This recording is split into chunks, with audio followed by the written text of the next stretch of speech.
The rogue state, in an extraordinary warning to American allies, said it fears Trump will drive the world into a horrible nuclear disaster.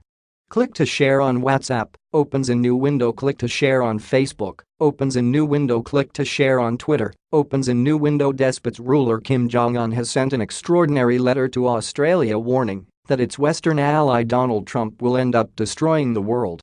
The rogue leader fears the US president will drive the world into a horrible nuclear disaster in the unprecedented communication. The letter was issued via the North Korean Foreign Affairs Committee to the Australian Embassy in Jakarta, Indonesia.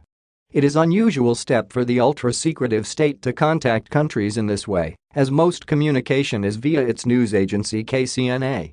Kim Jong-un's rant to Aussie officials blasts reckless Trump for his speech to the United Nations General Assembly last month.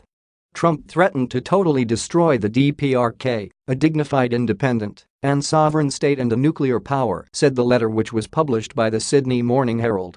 It is an extreme act of threatening to totally destroy the whole world. If Trump thinks that he would bring the DPR, a nuclear power, to its knees through nuclear war threat, it will be a big miscalculation and an expression of ignorance. The DPRK has emerged a full-fledged nuclear power which has a strong nuclear arsenal and various kinds of nuclear delivery made by dint of self-reliance and self-development. The real foe of its nuclear force is a nuclear war itself.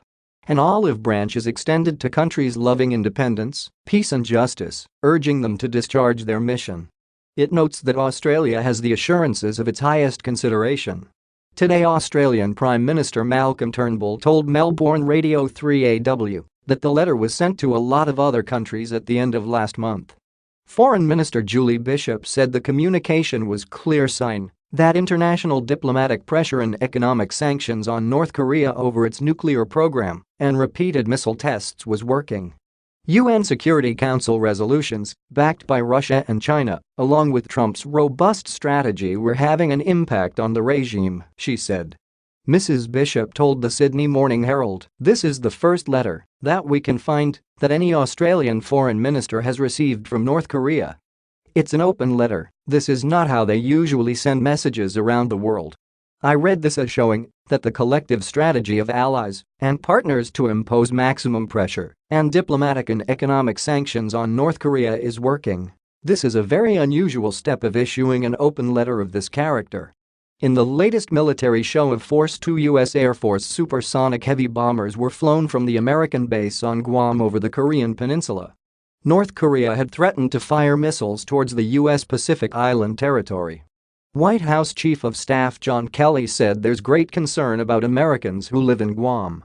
But he said, "Right now we think the threat is manageable. Let's hope that diplomacy works. We pay for your stories. Do you have a story for the Sun online news team? Email us at tips@thesun.co.